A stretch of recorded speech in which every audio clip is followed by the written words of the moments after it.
this is Matthew Adams, also known as That One View Guy, and today we will be reviewing Jurassic Park: The Lost World. So, originally as a kid, this was my least watched of the three, being the first, the second, which is this one, and the third movie. And I think that's mainly just because the pacing is rough, especially at the beginning. I think that there's parts and moments that remind me a lot of both of the other films. It has pacing, especially at the start of the first movie, and then at the end it has the action of the third movie. I think that it succeeds at the idea of distributing the plot rather mediocrely. I think that that's another issue I have with this film. Anyways, how about we just get to the review. Hello guys, I'm back, and so here's my review. So for rating wise, for families, I would say that this film is probably, a kid at 13 or so, and depending on how scared the kid gets, you could probably start watching this film as early as 8 or 9 and you should be fine, up to about 13, of course, your discretion.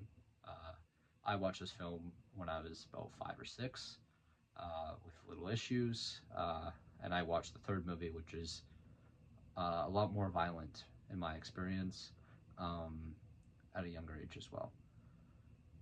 I think that the goods would be, this film has some of the better moments in the franchise. I think that the development between Sarah and Ian is very well done, and how they're together now and things of that nature are really good. I think that they have a nice dynamic where Ian's more laid back, he wants to try to resolve things, whereas Sarah is more of kind of a go-getter type of person, so kind of forces Ian out of the shell. I think that the daughter that Ian suddenly has is all right. I wish we got a little bit more attention to, the abandonment that occurs in the film. We just get one line about Ian talking about how the wife left from Paris. Like, there's not really a lot of development in that aspect. I think that, she has some major plot armor. Being a kid in a Jurassic Park movie, you're basically guaranteed to be safe. And I think that makes it a little bit less interesting. Nor do I think that she really got enough development, but it's kind of hard to do such a thing. I think that the dinosaurs were used rather well. I think that there's enough varied variety for most people. Whether you like herbivores, there's not as many in this film, but there's some herbivores. You have smaller dinosaurs, you have bigger dinosaurs, you have medium-sized dinosaurs. Most of the classics are in this film. I won't spoil anything about the plot. I think that the sound design is actually pretty good. I think the use of effects is pretty solid, though I feel like the dinosaurs, for whatever reason, actually aged worse in this film than the first film. They look the same, but I feel like it's just the lighting just doesn't treat them as good as the first film did. I think that the environment is pretty consistently the same, though there are some deviations, which is kind of a little lazy. And the writing and the reason why they're there is questionable. So anyways, let's go to the bad now. So what I didn't like about this is the antagonists.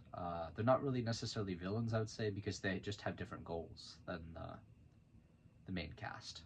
So their job, instead of the original team who is going there to research the dinosaurs and kind of find out their habits and stuff like that, and more of like a modest approach to things. These people do the complete opposite. They have giant jeeps. They have plenty of resources to take these animals to the mainland, is what they want to do, and make a park in the middle of San Diego. And so that they very much contradict each other, because the whole idea was that it had a low profile, so that way they could just maintain their research in peace, but then that is sabotaged. I think that there's some characters that I really wish were kind of developed more, that being the antagonists. It feels very surface level. They have very two-dimensional personalities. There's only one that seems like he has a little bit of potential. And then, yeah, the main antagonists are flimsy. I think that another issue I had with the film is I feel like the deaths, some of them were kind of just like they feel like there was no depth to them. Like it's just like these somewhat important characters just get killed off like with no impact. Like I barely even realized what happened, if that makes any sense. So I think that was a big issue that they had. Though I do think that this movie does a better job of making the deaths a lot more impactful. Uh, like for instance, the first movie, you know, we have that one really impactful death. In this film, we have a couple that are decently impactful, like two, where you can kind of feel it and you notice the difference. But there's a couple that are just like they don't know how to pace very well, especially near the end where it's just yikes. It gets really out of hand, and I think it has the same issue as Jurassic Park 3 does with that. Anyways, I would rate this film overall probably on like a 6.5-ish. I think that it has some of the best moments in the franchise, but it struggles with the execution. I think that it's my least favorite of the three. Um, and stay tuned for my review of the third movie.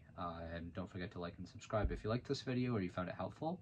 And as always, this is that one of you guys signing out. Thank you and goodbye.